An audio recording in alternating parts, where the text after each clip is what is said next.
जहां बारिश के चलते 450 वर्ष पुराना मंदिर गिर गया। गाजीपुर के रामघाट स्थित प्राचीन मंदिर का एक हिस्सा धराशायी हो गया है। गाजीपुर में गंगा किनारे स्थित प्राचीन राम जानकी मंदिर का एक हिस्सा बारिश के चलते अचानक भर-भरा कर गिर गया। गनीमत रही कि इस घटना में जानमाल का कोई नुकसान नहीं हुआ। कई दिनों की बारिश के चलते इस प्राचीन मंदिर का एक हिस्सा धराशायी होने की आशंका जताई जा रही है। फिलहाल प्रशासन ने सुरक्षा के लिहाज से घाट और मंदिर के आसपास बैरिकेडिंग कर दी है और मंदिर के गिरे मलबे को साफ किया जा रहा है। बताया जा रहा है कि गाजीपुर के इस स्थान पर भगवान श्री राम अपने गुरु विश्वामित्र के साथ आए और ताड़का का वध करने के बाद इस घाट पर गंगा स्नान किया था, जिसकी वजह से इस घाट का नाम राम घाट पड़ा। बताया जाता है कि राम घाट स्थित ये मंदिर लगभग 400 वर्ष पुराना है और वर्तमान में मंदिर में निर्माण का भी काम चल रहा है। इसी के बीच कई दिनों की बारिश में मंदिर का एक हिस्सा अचानक धराशायी हो गया। फिलहाल इस घटना के बाद प्रशासन ने घाट और मंदिर के आसपास बैरिकेडिंग कर दी है। मंदिर के गिरे हिस्से के मलबे को हटाया जा रहा है। गाजीपुर शहर में चीतनाथ घाट के पास राम घाट है। राम घाट में ये राम जानकी मंदिर है और नर्मदेश्वर महादेव और राम जानकी मंदिर है। इस बरसात के कारण इधर बीच और नदी के किनारे होने के कारण इसमें इस बारिश के उपरांत कल लगभग रात को 10 बजे इस मंदिर का एक पिछला हिस्सा ढह गया है। इसमें कोई जन हानि नहीं हुई है। रात को लगभग मंदिर के पुजारी के अनुसार 10 साढ़े 10 बजे के आसपास ये घटना घटित हुई है। सुबह से मौके पर हम जो मलबा हटवाया जा सकता है उस मलबे को हम हटवा भी रहे हैं। यहाँ पर लोगों की सुरक्षा के दृष्टिगत बैरिकेडिंग की जा रही है कि ताकि घाट पर लोगों का आवागमन रोका जा सके। इसके मंदिर के प्रबंधक और पुजारी महोदय भी यहाँ उपलब्ध हैं। इनके द्वारा भी बताया गया कि मंदिर का कुछ हिस्सा और भी ऊपर का क्षतिग्रस्त हुआ है जो कभी भी गिर सकता है। उसकी सुरक्षा के दृष्टिगत उस हिस्से में जो कि क्षतिग्रस्त हैं या क्षतिग्रस्त होने की संभावना है उस पर भी श्रद्धालुओं के लिए रोक लगा दी गई है। और इसमें आगे जैसे ये मलबा हटेगा, इंजीनियर्स की एक तकनीकी टीम हम यहाँ पर गठित करेंगे। इसके शेष हिस्से को किस तरीके से गिराया जाए और इसका पुनरुद्धार किस तरीके से कराया जाए, इस पर हम आगे की कार्रवाई करेंगे। अभी मेरा श्रद्धालुओं से भी अनुरोध है कि सुरक्षा के दृष्टिगत सुरक्षा उनकी सर्वोपरि है और इस घाट पर और इस मंदिर में जो प्रबंधक महोदयों के द्वारा जिस तरीके की व्यवस्था की जाएगी उसका समुचित अनुपालन किया जाए। जिस क्षेत्र में प्रवेश निषेध किया जाए उस क्षेत्र में ना जाएं। आगे की प्रशासन के द्वारा इसका संज्ञान लिया गया है और इसके जीर्णोद्धार के लिए शीघ्र कार्रवाई की जाएगी। गाजीपुर रामघाट बौड़ैया मठ के नज़दीक राम मंदिर राम घाट पर 30 वर्षों से पुजारी का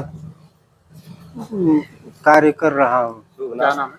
शुभ नाम काशीदास। काशीदास जी, ये मंदिर कितना पुराना है, क्या बताएंगे इसके बारे में?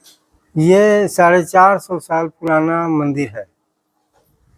किसकी किसकी मूर्तियां हैं यहाँ पे? यहाँ शिव जी, राम जी, लक्ष्मी नारायण और राधा कृष्ण। क्या खासियत है यहाँ की, क्या विशेषताएं हैं?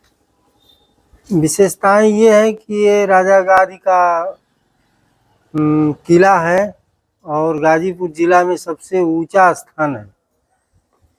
कम से कम इस शहर से 35 फुट ऊंचा है। यहाँ राम घाट क्यों बोला जाता है? गंगा राम घाट इसलिए बोला जाता है कि राम घाट पर राम जी विश्वामित्र लेकर के राम जी को इस स्थल पर आए हुए हैं और यहीं से बक्सर के लिए रवाना हुए थे। यहाँ पे राम जी ने स्नान भी किया है। यहाँ पर राम जी ने स्नान भी किया है। अभी गंगा के कटान की वजह से एक आप देख रहे हैं गंगा किनारे शिव मंदिर जो है ध्वस्त हो गया है। हाँ, ये यहाँ निर्माण कार्य हो रहा था। मंदिर जो है जीर्ण शीर्ण था, उसको आधा भाग गिरा दिया गया था और पिलर पाइलिंग 24 पीस बन चुका था। इसके बाद एक हफ्ते से काम रुका हुआ था और इसी बीच में बारिश 3-4 दिन लगातार रिमझिम चलता रहा और उस बारिश की वजह से किनारे की दीवार खाली मिली, कम से कम 20-25 फुट। उस पर पानी का जो है ज़्यादा असर पड़ा, इसलिए जो है वो मंदिर जो है ध्वस्त हो गई 9 बजे रात्रि में। 9 बजे रात्रि में। आप लोग कहाँ थे उस वक्त? हम तो अपने कमरे में थे बगल में, और घाट पर 2-3 लोग और थे, और उसी वक्त गिरा तो तीनों आदमी भाग करके पानी में कूद गए थे और बच गए लोग। बच गए लोग, कोई खतरा नहीं हुआ। कितना साल पुराना होगा मंदिर ये? ये 450 साल पुराना मंदिर अनुमान है। अब तो बैरिकेटिंग कर दी गई, यहाँ पे कोई जा नहीं रहा। हाँ, अब नहीं, आज बैरिकेटिंग अधिकारी लोग आए थे और आदेश दिए कि इसको बैरिकेटिंग कर दीजिए, जब तक वो उसका खतरे का काम टल नहीं जाता है तब तक इसको बंद रहेगा घाट। तो अभी इसका निर्माण कार्य होगा या मतलब? नहीं होगा, होगा। अच्छा, जब यहाँ पे बताया था कि राम जी आए थे स्नान करने के बाद गंगा उस पार गए थे, उस पार यहाँ से कब गए थे, क्या करने गए थे, क्या जानकारी है? वो राम विश्वामित्र जी, राजा गादी के पुत्र विश्वामित्र जी उनको ले करके आए हुए थे, तो यहाँ पर स्नान किए, यहाँ अपने घर पर रुके राजा गादी के पास, और इसके बाद यहाँ से उस पट्टी में उस पार में जो है ताड़ी घाट है, वहाँ से ताड़ुका का वध किए हैं।